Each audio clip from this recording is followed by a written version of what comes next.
Alors si je déplace le curseur, oui, avant de passer aux textures, l'écran ne bouge pas parce qu'on l'a pas animé en fait. Donc on fait un CTRL A, on vient placer la tête de lecture sur la clé ici qui va bien, la clé 50. On vérifie que l'écran soit placé au bon endroit.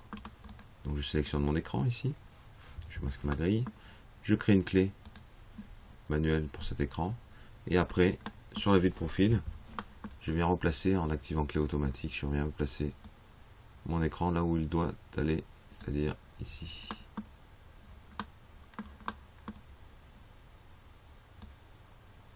Derrière, voilà, derrière ce truc là. Voilà, super. Puis pour perspective, et je vérifie. F3. Je sélectionne ma face avant, Alt X juste pour la passer en transparence, et logiquement tout devrait être dans l'ordre. Voilà. Ok, super. Allez, on passe aux textures, un petit CTRL S. Je vais commencer par l'écran tout simplement. Je vais prendre ce matériau, je vais prendre, enfin l'éditeur de matériaux, je vais prendre un matériau vide, on va l'appeler écran. On va mettre un matériau standard. On va cliquer sur diffus, on va aller chercher dans standard un bitmap. Le bitmap, on va prendre dans les gabarits de l'iPhone, on va prendre celui-ci, il me semble très bien. Ok. On visualise l'image et on vient découper en fait la partie de l'image qui nous intéresse. Donc logiquement, c'est celle-ci.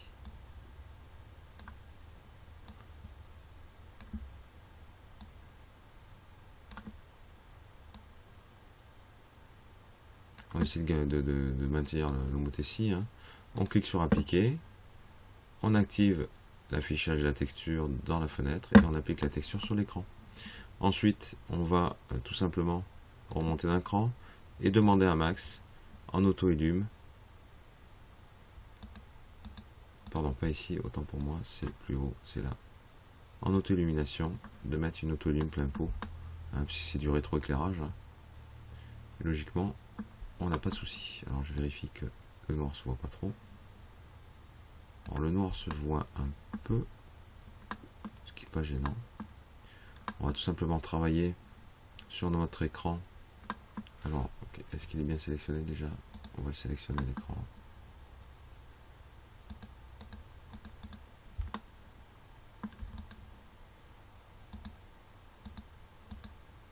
Voilà. On va sélectionner l'écran. On va réduire un peu ce noir qui est autour. On va y appliquer pour cela un mapping VW. Donc il va permettre à Max de comprendre comment appliquer la texture sur l'objet. Vous voyez, c'est le gizmo qui est orange tout autour et on peut jouer. Regardez, je peux étirer la texture. Donc on va la régler comme ceci. Et en largeur aussi, on va la régler comme ceci. Voilà, ça me semble correct. Et c'est bon pour cette partie-là. Ensuite, nous allons passer, bien évidemment, voilà, à la partie de l'iPhone ici, la partie vert. Ouais, vous voyez que c'est pratique de pouvoir éclater ou de fermer l'objet. Hein. Je vais prendre pour cela donc une nouvelle texture ici qu'on va appeler vert.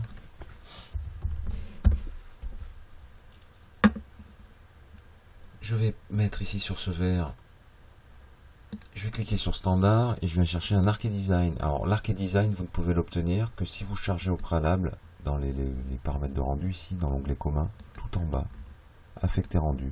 Il faut charger le moteur de rendu Montadré. Donc vous cliquez sur Montadré.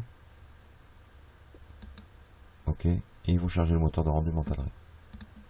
Donc là vous obtenez les shaders Arc Design. Donc ici on va prendre un vert, tout simple, enfin un vert tout simple. On va prendre un vert physique, donc les propriétés de vert physique, alors moins qu'on puisse prendre peut-être, on va garder le vert physique, et on vient cliquer déposer là-dessus. On va prendre un vert géométrie épaisse, tiens, on va voir ce que ça donne.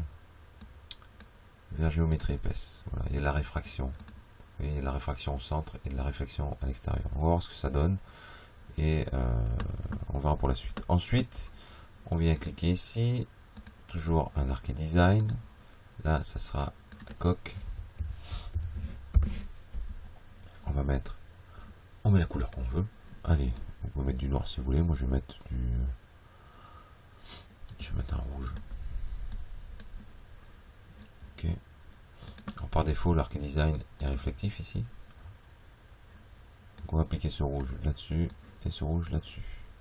Donc ça c'est bien l'écran, ça c'est le vert, la coque. Qu'est-ce qu'il nous reste? L'antenne. Donc ici toujours un Arcade Design. On vient chercher un métal satiné qu'on va appliquer à notre objet ici et au bouton aussi. Voilà.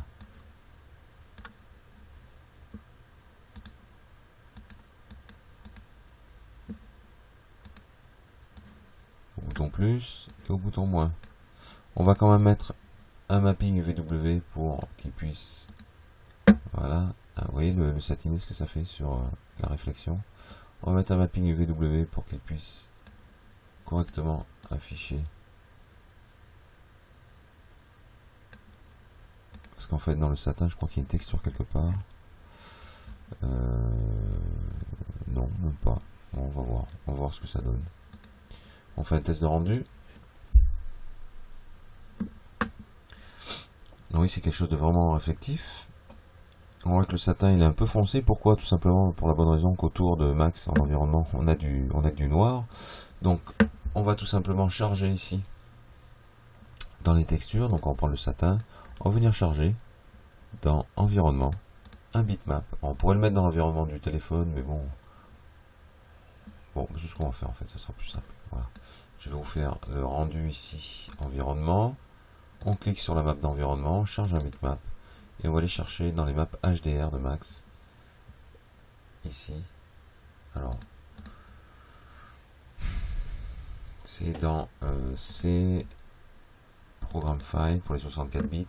Ici, on a Autodesk. Je vais aller prendre en 2011 parce que je sais qu'il y est. Map HDR. On passe tout format et on prend la KC Outside HI pour I. Et on l'ouvre. On coche pixel réel, exposition par défaut et on fait OK. Vous allez voir que cette map ici, on peut la glisser et la déposer dans un champ en instance. Et on passe l'environnement mapping en sphérique. Comme ça sera vraiment un environnement 360 degrés. Et vous allez voir la différence si je fais le rendu de ces éléments. Logiquement, on a la réflexion. Oui, on voit bien la réflexion dans le ici, hein, sur l'antenne, sur le verre. Je vais essayer de prendre un autre angle, hein, Shift F pour voir la. Voilà, je vais essayer de prendre un autre angle comme ceci. Et j'effectue un rendu. Voilà ce que ça donne.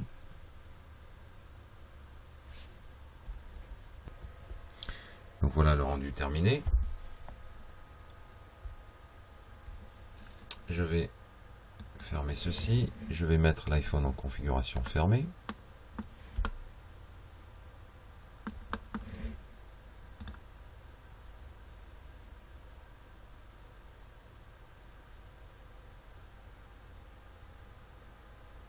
Et voilà ce que donne l'iPhone. Donc on n'a pas fait le bouton Home.